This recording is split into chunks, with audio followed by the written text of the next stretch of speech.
The Pascagoula incident is one of the most widely discussed UFO encounter claims in American history, not because of physical evidence, but because of the behavior and credibility of the two men involved.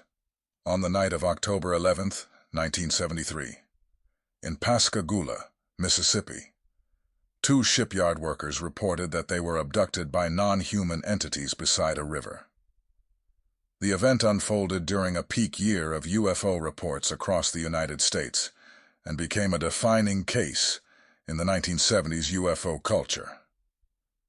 What makes the Pascagoula case unusual is not what was seen, but how it was reported. Pascagoula sits along the Gulf Coast, heavily tied to shipbuilding and industrial labor. In 1973, the town was quiet, working class, and not a hub for sensational media stories. The two men involved were Charles Hickson, age 42, Calvin Parker, age 19. Both worked at a local shipyard and had no known prior involvement in UFO culture. According to their report, around 9 p.m., they were fishing on the west bank of the Pascagoula River. They heard a whirring or humming sound. A bright blue light appeared behind them. They claimed to see an oval or football-shaped craft hovering nearby. They described three entities emerging from the object. The beings were said to be roughly 5 feet tall, grayish, with wrinkled skin, carrot-shaped noses, and claw-like hands. The creatures reportedly did not walk normally but appeared to float or glide. The men stated they were paralyzed and taken aboard the craft. Inside, Hickson described being examined by what he called a large, mechanical eye that scanned his body. Parker later described feeling faint and terrified, claiming he lost consciousness. They reported being returned to the riverbank roughly 20 to 30 minutes later. One key factor in the case's longevity. The men went straight to law enforcement. They reported the incident to the Jackson County Sheriff's Office the same night. Sheriff Fred Diamond initially suspected a prank. The deputies separated the men and questioned them individually. Here is where the case became notable. Investigators secretly left a tape recorder running while the two men sat alone in an office. Rather than laughing or discussing a hoax, the recording captured them, sounding shaken and frightened. Parker reportedly prayed. Hickson expressed confusion and distress. The tape later became central to claims that the men genuinely believed what happened. Within days, the story made national headlines. 1973 was already a major year for UFO sightings in the United States.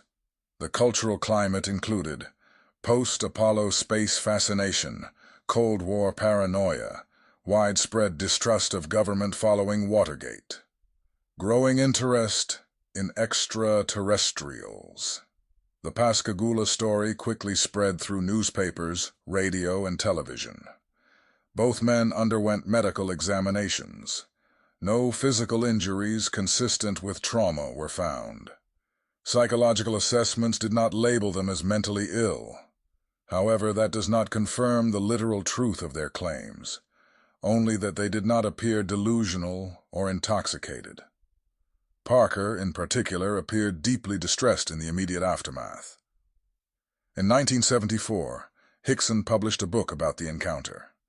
Over time, critics argued that media exposure and book deals complicated the credibility of the case.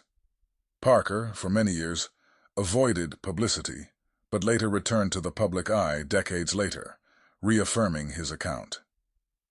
In the 1990s and 2000s, renewed UFO interest brought the story back into discussion.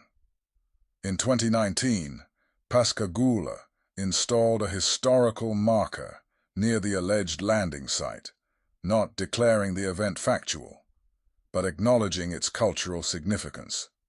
Several possible explanations have been proposed. 1. Sleep paralysis or hypnagogic hallucination. The paralysis described mirrors sleep paralysis experiences. However, the event reportedly occurred while both men were awake outdoors. 2. Stress-induced hallucination. Fatigue, stress, and environmental factors could distort perception, though shared hallucinations are rare. 3. Hoax. Some skeptics argue the event was fabricated. However, no evidence of financial planning preceded the event.